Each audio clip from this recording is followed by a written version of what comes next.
Risk of Rain 2 is what I would consider a hidden gem when it comes to gaming. And with the new Survivors of the Void DLC released this year, I figured now would be a good time to cover the game. Over the next few weeks, I plan on showcasing all the experiences I've encountered, through the highs, and of course, the lows.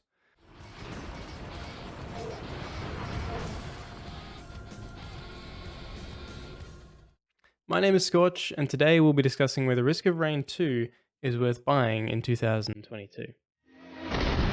Oh my god, you're insane.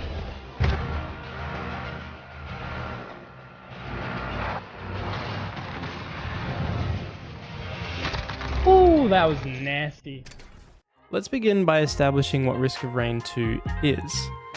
This game is a roguelike third-person shooter. This means you'll be facing off against stages of monsters until you either loop back to the starting stage or take on the final boss of the game, Mithrix. During your time on each stage, you will find chests containing items that give you certain abilities and increase your stats. Almost every one of these items deserves their own video. That's how in-depth this game goes. But the basic idea is you want to keep obtaining items in order to keep up with the game's difficulty scaling, which over the course of time is continuously getting harder and harder. In order to progress to the next stage, you will need to find the teleporter, which spawns randomly on each map, adding another component that makes each run unique. Once activated, a boss will spawn, which you need to defeat. On top of that, a dome is created around the teleporter, which you must stay inside in order to charge it. Once charged, you can move on to the next stage. The most important stage in each run is typically stage 5. This is where you have the option to either reconfigure the teleporter to loop back to the starting map, or continue on to stage 6, the final stage, where you take on the big boy himself, Mithrix.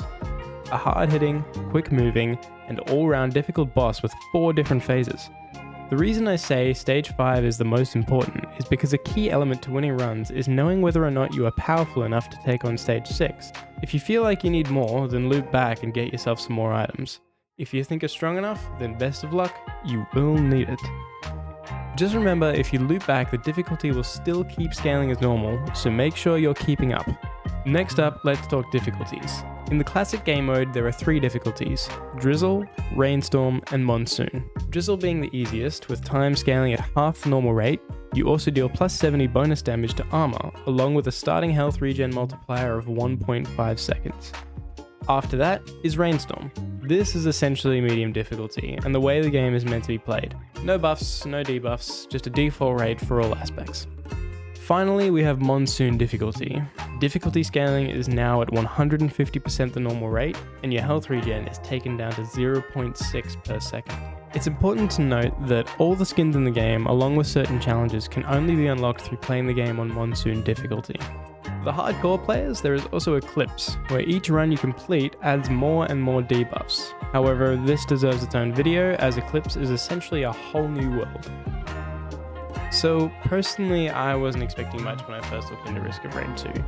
For $30, I thought it looked very repetitive and there didn't seem to be much depth to the game. But boy was I wrong. Within the first 2 weeks of owning the game, I had put over 50 hours in, which to me is a lot. And it had been a long time since I had encountered a game that could reel me in like that. And that's not even including the DLC content. With all the secret levels, things to discover, and a metric ton of items and challenges to unlock, this game has thousands of hours worth of content. The developers have certainly tried to include something for every player. There are 12 unique characters, or survivors as they're called in the game, 2 more in the Legacy of the Void DLC, each putting something different on the table. You do have to put in a little time to unlock these survivors, but once you have them all, the possibilities are endless. If maybe you're not so good at shooters, try playing Engineer. You can place his turrets down and let them do the damage for you while you focus on keeping them alive. Maybe you like hack and slash games, or just generally being a super fast ninja, try playing Mercenary. Maybe you are good at shooters and love flicking between targets and wiping out swarms of enemies. Try Commando or Bandit. There is something for everyone. And the game isn't scared of letting you get overpowered. It can and will keep up with you, while still making you feel like an absolute god while you play.